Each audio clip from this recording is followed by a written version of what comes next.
င်္ဂလာပါဗျ။ဒါကကျွန်တော်ကားတွေ့ရေတိုင်ကြီးလေးလောက်ထားတာကိုပြပါဗျ။ဒါကကြတော့သူ water level မီဒီလေး6ဆင့်တခြားတော့မသိရအောင်ကျွန်တော်အကန့်မခွဲထားတော့လေပြီးတော့အယောင်တွေလိုက်ပါတော့ဒီမှာအနီအဝါအပြာအစိမ်းနှလုံးဒီဘက်ထိတ်ဆုံးတော့တစ်လုံးကမလင်းဘူးဆိုတာပါရေကအပြည့်မရှိလို့ပါဒီမှာရေရေတန်ကြီးဒါကကြတော့ plastic မှန်ပေါ့နော်ဒါကျွန်တော်မူလီတွေဖောက်ပြီးတော့ねဆွဲထားတာ connect ကလည်းရတယ်ဆိုပေမဲ့ကျွန်တော်ဒီလိုလုပ်ရဆိုတာ design ပုံစံအနေနဲ့လည်းဖြစ်အောင်လို့ပြီးတော့အရှင်ပေါ့နော်အတွင်းကိုလည်းတခုခုအဲ့လိုမျိုးပြန်ပြီးတော့လုပ်လို့ရအောင်ဒါကရေပြန်ပိုက်ပါဒီကအဖုံးတော့မလုပ်ရသေးဘူးဗျသူဒီမှာ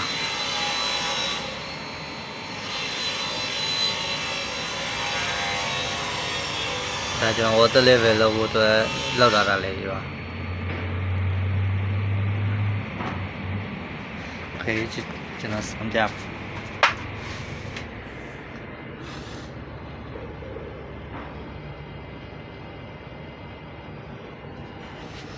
ဒါဆိုရင်ဒီမှာရေကြာလာတယ်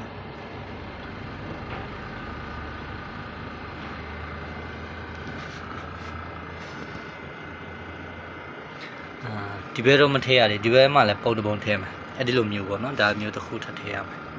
ဒီမှာဟိုဘက်ကဟာကြောက်ဒီတိုင်းအလားပေါ့ဒါကတော့ရေတိုင်ရေမီလီလီတာဘယ်လောက်ဆန့်လဲတော့မသိဘူးမတိုင်းတာပေါ့နော်ဒီမှာဒီမှာကျတော့ဒီကားပေါ်တက်တဲ့စင့်လေးတစ်ခုလောက်အောင်မယ်ဒီကတိလို့ခေါ်ရတယ်ဘယ်လိုရှိရင်ဒါလေးကိုဒီမှာထည့်ရမယ်ဒါသူ့အပေါ်အောက်ရဟာဒီလိုပေါ့အဲ့လိုထည့်ရမယ်ပြောမယ်ဆိုကားကောင်းကတော်တော်လေးတော့ပြီးပြီပေါ့နော်ဒီ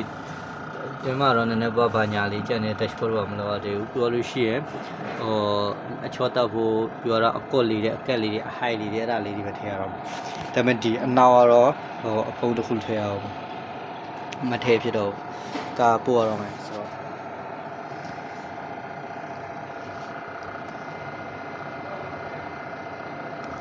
ဒီရေတူးဆိုလို့ရှိရင်တော့ကားမပူတော့တော့ဗျာတိတ်ချာကြာကြီးတော့မရဘူးဒါရေတန်ကြီးကအရှိဒီမှာဖန်ပါပြောတော့ဒီကောင်ကဒါကကြတော့ရေပူချေရေရော ESC ရောပူချေတန်းတဲ့ကောင်လေဒါမှမဟုတ်ဒီကောင်မလာတော့အဲ့ဒါကြောင့်အစ်ဝယ်လာတယ်